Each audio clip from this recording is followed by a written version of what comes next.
WCBI News at 6 starts now. Good evening and thank you for joining us. I'm Selena Schaefer. Britain's National Health Service does not have any evidence that patient data was breached following a ransomware attack, according to the agency. Tens of thousands of ransomware attacks Friday targeted organizations around the world, including 16 that are a part of the National Health Service. Jonathan Vigliotti has the latest. The virtual attack sent the UK's National Health Service into emergency mode. Ambulances and patients were turned away from hospitals across the country after malicious software crippled their computer systems, making access to patient records impossible. They said, "I'm really sorry, but the computer system is down. You're going to have to go away. We can't have any appointments. It would be dangerous to do so because you can't access any of the files." Hackers encrypted those files, rendering them unreadable. To decode them, they demanded $300 in ransom. The amount would double after 3 days. If ignored, they warned, data would be destroyed. The malware program appeared to exploit a vulnerability in Microsoft Windows, first identified by the U.S. National Security Agency and later leaked in a series of stolen documents. The hack wasn't just limited to computer systems in the UK. Businesses across Europe, including Spain's telephone system, were targeted. Japan, Turkey, and the Philippines were also infected. And in the U.S., FedEx was hit. But it appears the brunt of the attacks were felt in Russia, including the country's largest mobile phone company. Cyber experts say guarding against such malicious software is easy, but often overlooked. If you keep your security up to date, if you make regular backups of your important data, then you can recover from an incident like this. The problem is many organizations don't defend themselves in advance against ransomware attacks and don't have backups. Here in the UK, Prime Minister Theresa May said there was no evidence patient data had been compromised. It could take several days, though, to fix the system. At this point, analysts say the hack appears to be the work of cyber criminals and not state-sponsored. Jonathan Vigliotti, CBS News, London. According to experts, this particular malware emerged in February and has one purpose: to extort money in return for releasing the data it has encrypted. Meanwhile, the Trump administration is busy vetting and interviewing potential candidates to replace former FBI Director James Comey. The president could make an announcement within a week. Roxana Saberi has more from New York. I'm thrilled to be back at Liberty University. President Trump delivered the commencement address at Liberty University in Virginia Saturday. You must be willing to face criticism from those who lack the same courage to do what is right. The president has received harsh criticism after he abruptly fired FBI Director James Comey this week in the middle of the ongoing Russia investigation. Associates of Comey say he was dismissed because he refused to pledge his loyalty to the president. The controversy escalated Friday when Mr. Trump tweeted, "James Comey better hope that there are no tapes of our conversations before he starts leaking to the press." In an interview with Fox News, the president says he never asked Comey to be loyal. Did you ask that question? No, I didn't. But I don't think it would be a bad question to ask. I think loyalty to the country, loyalty to the United States is important. Saturday afternoon, Comey made a brief appearance outside his home. The president says he's moving quickly to find a new FBI director. Very well known, highly respected, really talented people. And that's what we want for the FBI. The list of candidates the White House is interviewing includes acting FBI Director Andy McCabe, Senator John Cornyn, former Justice Department official Alice Fisher, and Judge Michael Garcia. Roxana Saberi for CBS News, New York. The next FBI director must be confirmed by the Senate. Well, the Yalobusha man wanted for allegedly poisoning animals for pay has been captured. Jonathan Perigin is being charged with willful killing of animals by the Yalobusha County Sheriff's Department. He allegedly poisoned and killed 6 dogs. Dahl Stanley is with In Defense of Animals and says Perigin was captured Friday night in Pontotoc. He's since been transferred to Yalobusha County. Well, a homeowner who initially thought his house was being broken into discovered his home was actually on fire. The homeowner on Tyler Street in Longview was awakened by a noise. He thought it was someone breaking into his house. He barricaded himself in his bedroom and called the sheriff's department. When a deputy arrived, they saw the house was on fire. The resident then started to leave his bedroom but found his escape path was unavailable. He then knocked out a window air conditioner unit and crawled out of the window. The house was destroyed, but no one was injured. Volunteers in Pontotoc used hammers and paintbrushes to help make the dream of a home ownership a reality for two families. WCBI's Chad Groening has a story on how this was made possible. Construction of this house began on Mother's Day weekend last year, while the walls on another home went up this Mother's Day weekend. Volunteers from Pontotoc Habitat for Humanity were inside the first home applying paint, while others worked on the new home. Ginger Pettit is the new executive director of the Pontotoc Habitat affiliate. The houses are not free. They are based on your need, your ability to pay, and your willingness to partner with Habitat for Humanity.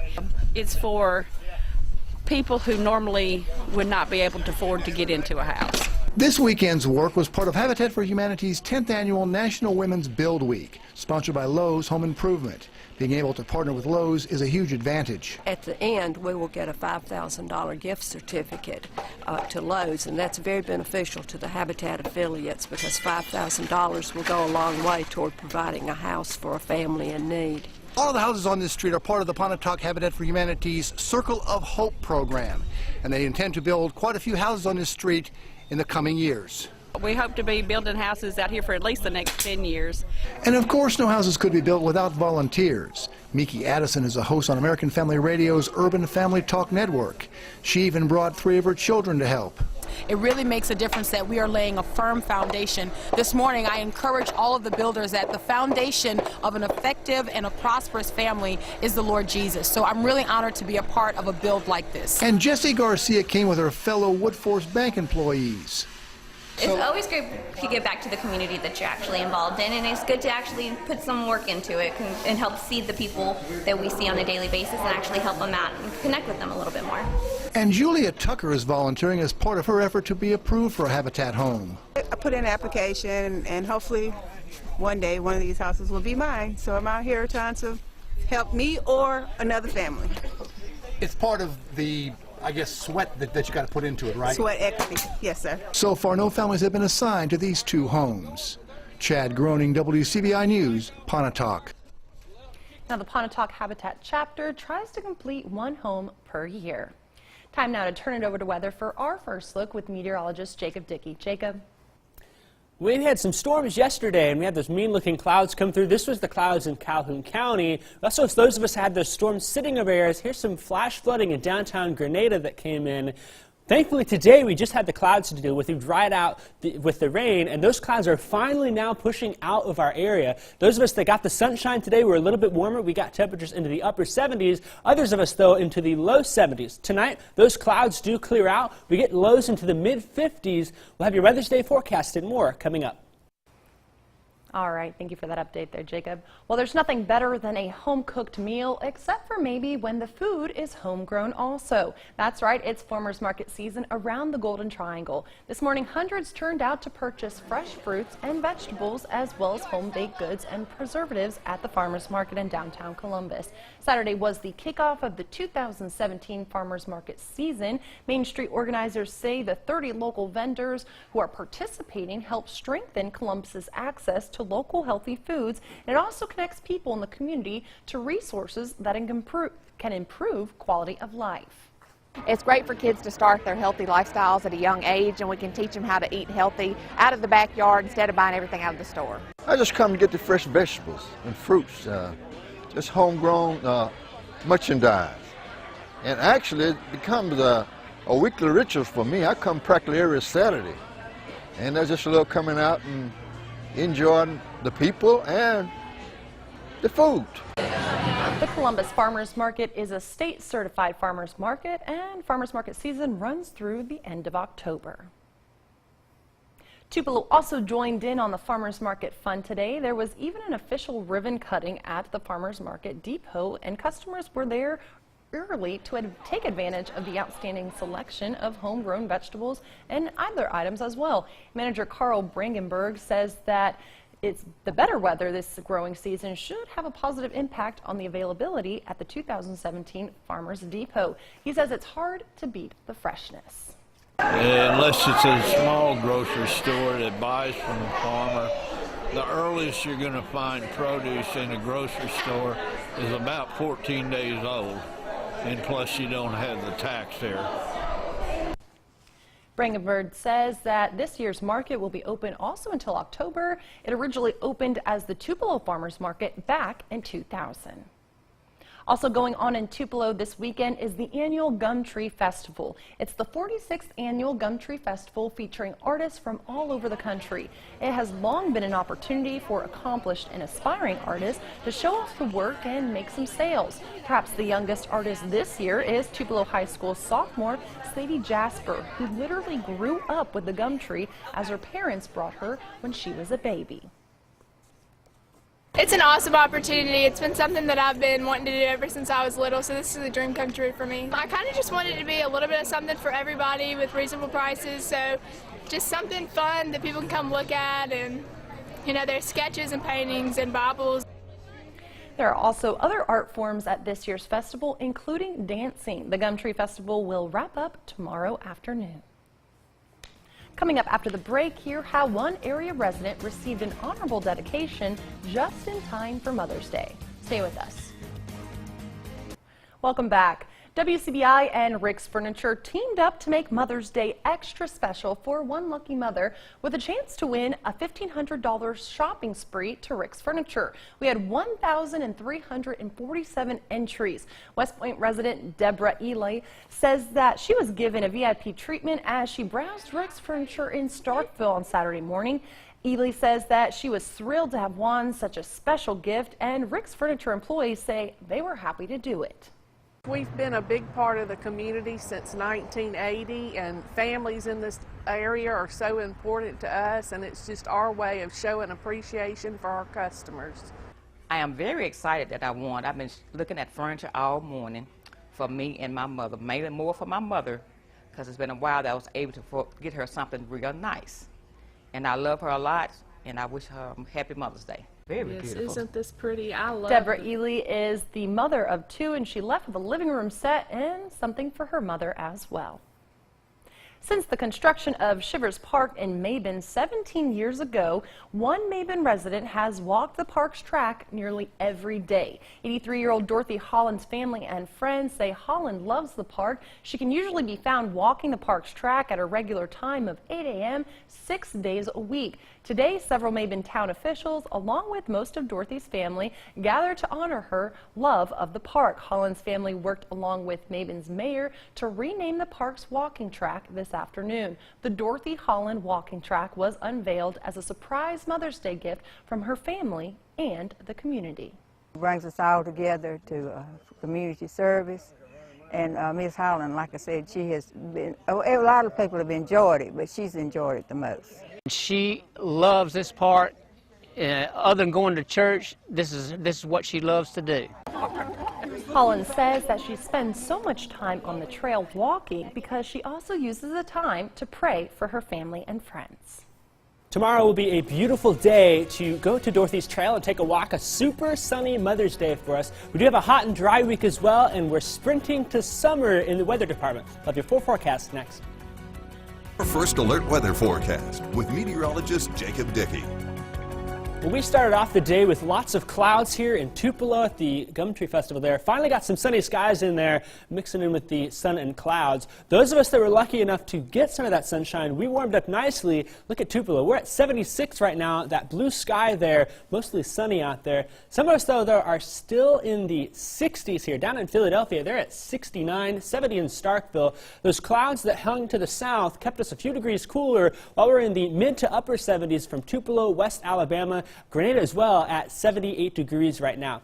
Through the evening, then, we'll stay about where we are until the sun sets. We'll look at those low to mid 70s by 7 p.m., in the 60s after 9 p.m., and those clouds will go away finally overnight tonight, and that will set us up for a very clear and comfortable Mother's Day as well as into the week. Here's our forecast lows for tonight. We're going to bottom out into the mid-50s here under clear skies. It'll feel a little chilly perhaps in the morning, but we warm up really quickly. By 1 p.m., we're going to be at 80 degrees after lunch. Maybe spend the afternoon playing at the park outside with the kids for Mother's Day. 85 is our high tomorrow. As we're at 85 here in Columbus, Starkville 83, Tupelo 85 as well. Lots of sunshine and very warm out there. Tomorrow will be the coolest day that we have all week, though. As we see our temperature trend there, we get into the 90s on Monday and on Tuesday. That's a good 5 to 10 degrees above average for this time of the year. It's going to be very warm indeed as we're out there.